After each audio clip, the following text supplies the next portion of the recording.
Hi, my name is Sasha Stoikov, and I'd like to talk to you about the evaluation of music recommendations. This is joint work with Hongyi Wen, who I met at the Digital Life Initiative seminar at Cornell Tech, a seminar that talks about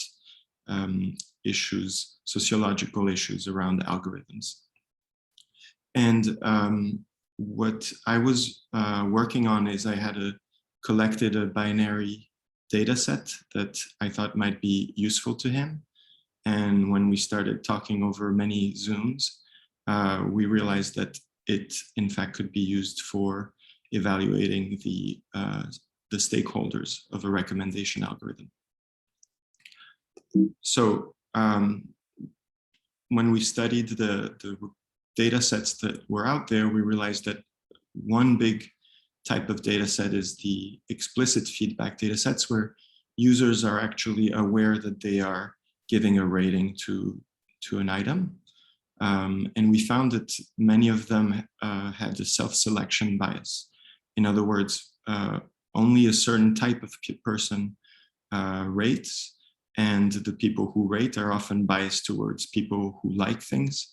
And as you can see on YouTube, a video with 58 million views typically has 2 million views and 40,000, 2 million likes and 40,000 dislikes.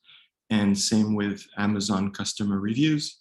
And maybe the worst offender, Uber, who mostly has drivers that have scores higher than 4.9.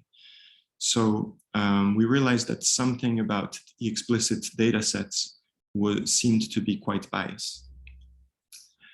On the other hand, implicit user item data sets we found to be quite noisy. So typically these are data sets where the user is not explicitly making a rating, but is behaving in an app, and the app or the algorithm is trying to figure out what they like. And typically, say in music, if an item is played, it may be labeled as 1, which may have just been passively played in a playlist and may not be an endorsement of the song.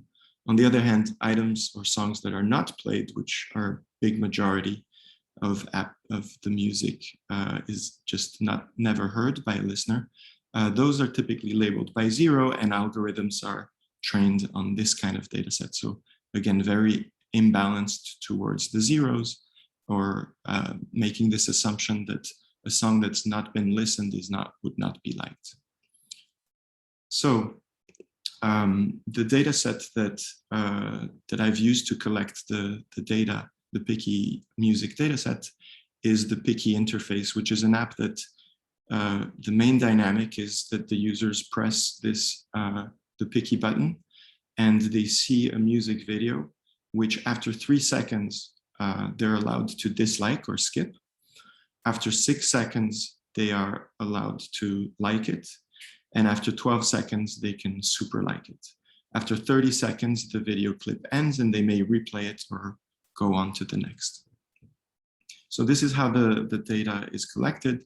The Piki music dataset, which is made of 500,000 rows, is available on my GitHub. But essentially, it's composed of user IDs, song IDs, whether the song was liked or disliked or super liked by the user, whether it came from a personalized or a random algorithm, and finally, the popularity on Spotify, 0 being the lesser well-known artist and 100 the most famous ones. So as you can see, on the x-axis, I have Spotify popularity. On the y-axis, I aggregated the data set to show how what liked ratio artists of a given popularity was.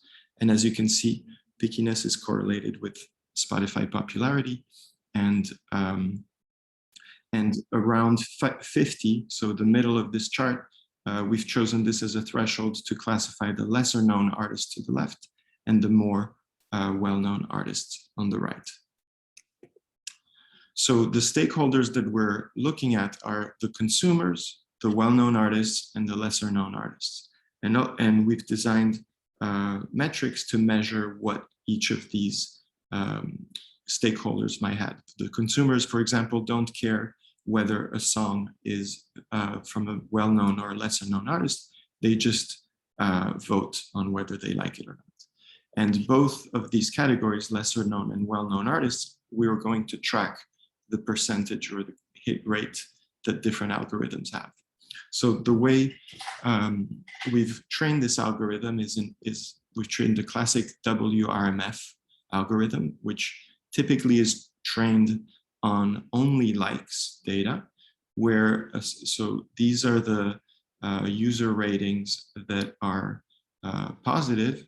Here are the user ratings that are negative, and here are the missing user feedback. And if we are going to train on an implicit data set, these weights, alpha and gamma 2.5, represent how you would train an algorithm with implicit data. What we have here is at our disposal are likes and dislikes, and it allows us to train the algorithm on both likes and dislikes. And what we find after trying a few obvious popularity and anti-popularity benchmarks is that if a WRMF is trained only on likes, it satisfies all stakeholders around 50%. And if it is trained on the likes and the dislikes, the algorithm is able to have a 20% pickup for every stakeholder. So the next step for us is to design more metrics on this data set. We're very interested in how it can help